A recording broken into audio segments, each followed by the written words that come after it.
Yeah, like. Okay, Chris, what's up? Okay, so here we go. So quick review. So the inflammation cycle, like we talked about previously, and now Yep. it's just, I think it's just going to be you and me. So we've got like an hour to 2 hours to just work one-on-one. I think it'll be more helpful for you because then I can Yes. slow down and speed up. The things that you know we can just push through. The things that you need to work on, we can slow down on. That makes sense. Yep. So again, I Perfect. always like one-on-one, absolutely the best. But let's get through this. So under the acute cycle, looking across the two boxes with acute, what is the Yeah. repeating phrase that goes with acute? Expected to resolve. Expected to resolve. So under acute, anytime you have an acute injury of any type, it's expected to resolve on its own. Okay. Yep. We have to do very little intervention. Okay. Under chronic, what is the phrase that we see continuing over and over? Exacerbation and remission. Yeah, exacerbation or remission, which means Exacerbation. the symptoms start. We may intervene, like as practitioners, as nurses, we may intervene with a therapy or not intervene, right? Yeah. They go, the symptoms exacerbate, which means they get worse. They'll slow down or they'll stop, whether we intervene or not. They'll go into what's called remission, which means they're not having any symptoms. And then it'll happen again later, whether it's an opportunistic infection, they cut their hand again, right? Whatever it is. Okay. Okay, so that's chronic and acute. Now, looking at the local at the very top and going down, what is the thing that goes with local? It's always associated with local injuries. Sharp. Sharp. And what was sharp again? Sharp is swelling. I think it's autonomic. Altered function. Altered function. So like if it was a broken arm, that's acute, right? But it's going to have altered function. It's going to be weak, and it's not going to be able to move the way it would normally work uninjured. So it's just altered function. So if we're talking about like stomach ulcers, the stomach is going to continue to work, but it's going to have an altered function because there are ulcers present. When the ulcers heal, then the stomach's going to go back to normal function. Good. Okay. Keep going. So what's R? R is wait. When you're embarrassed, your cheeks turn what color? Oh. Wait, no. Red what? Red, just redness. Redness, yeah. Associated with this. Oh my gosh, redness. Our favorite one, our favorite thing whenever we're hurt is what? Is pain. Pain. Yes. Okay, going over to systemic, what's the thing that's common with systemic down its column? Okay. So after exacerbation and remission, it has sharp too for local chronic. Under systemic. Under systemic. Going down the systemic column, what is the phrase or the letters that you see repeating in that column by itself? Okay, so that will be expected to resolve, and then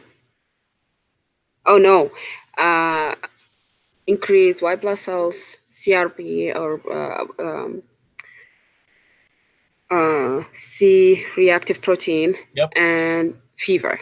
That's right. You're going to have an elevated temperature. Now, remember, this is the second order thinking. If it's an acute systemic response, which means it's quick, right? It's going to be fast. That's neutrophils. We're going to see the neutrophils elevated in their blood count and their blood work. If it's chronic, means it's a long-term systemic injury. What are we going to see at the blood? What's going to happen on a chronic injury? We'll have lymphocyte elevated. Yeah, our lymphocytes will be elevated. Perfect. You got it. Okay. I just want to make sure that you got that piece of it. Okay. We're moving along. Okay. So now, hold on. I screwed this up. Give me 1 second. I just clicked my clicker in the wrong spot. Okay. We're moving along. Okay. So right here under benign and malignant cancer tumors, let's talk about their different characteristics and watch. Did that box go away for you? Yep. Okay, I got my crap figured out. I got it figured out. I got my crap figured out finally. Okay, so if benign cells are well differentiated, then what are malignant cells going to be?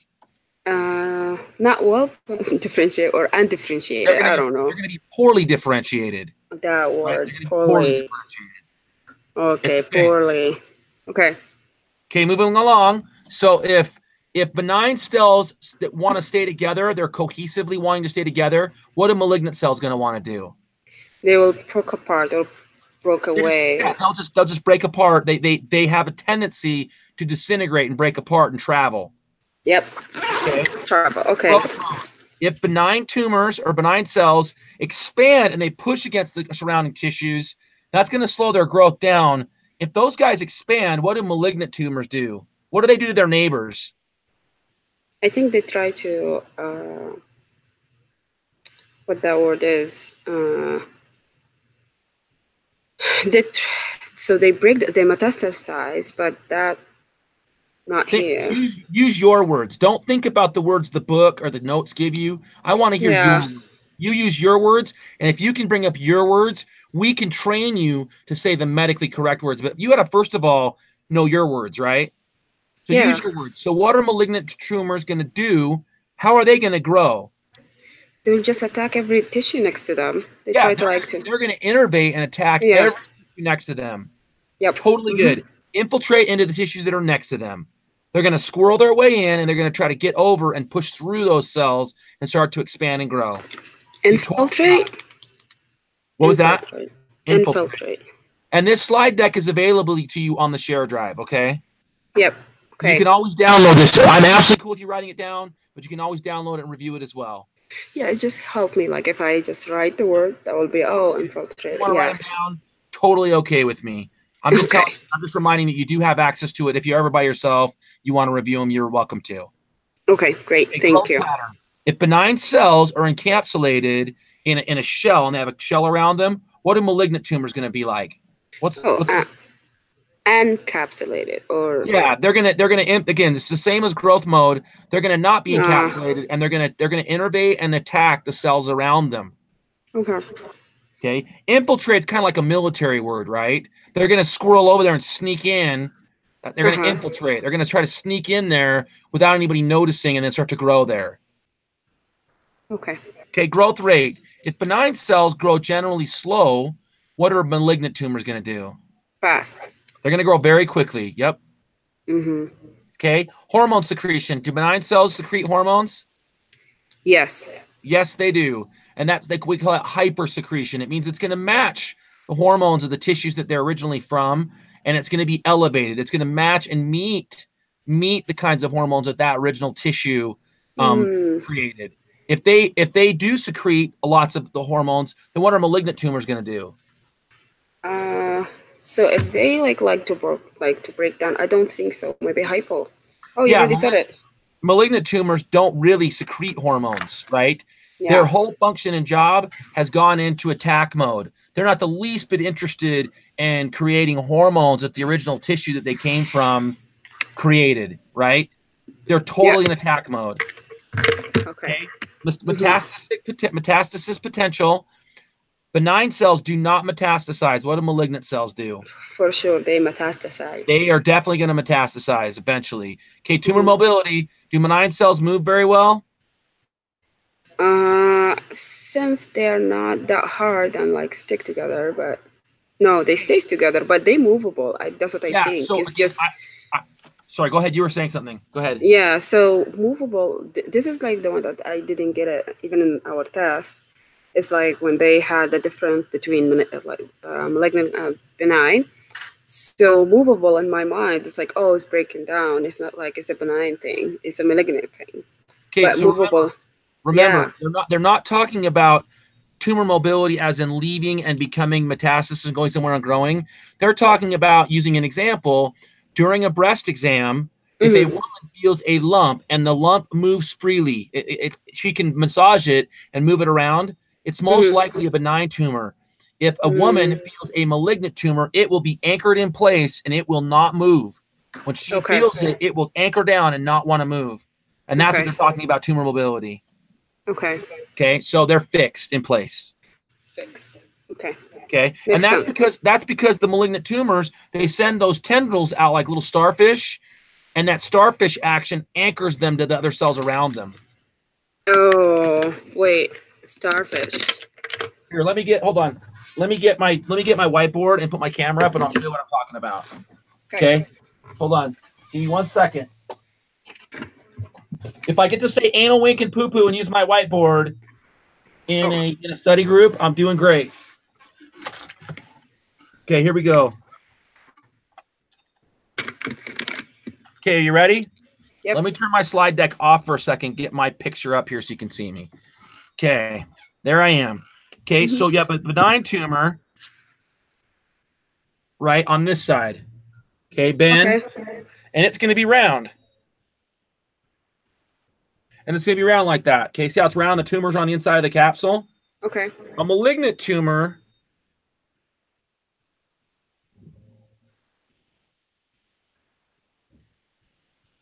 is going to look like that.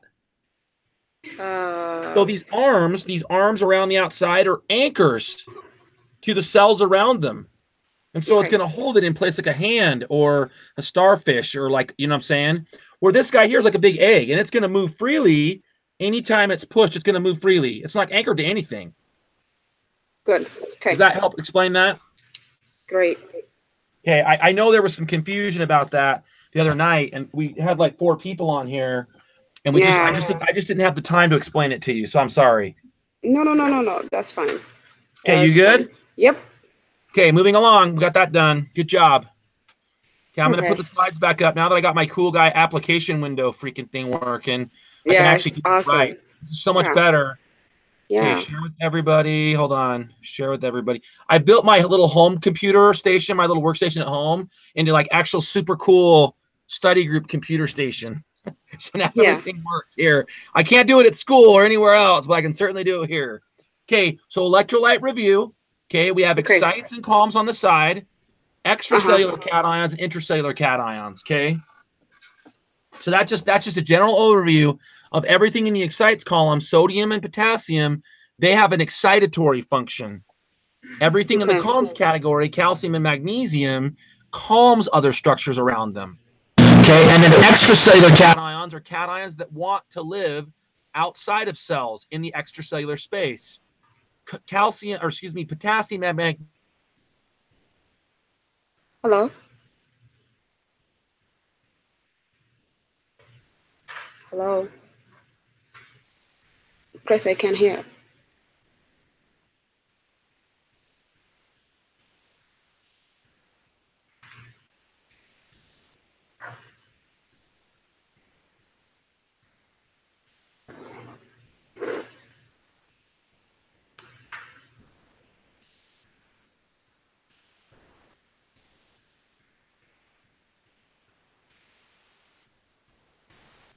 That's what that was working.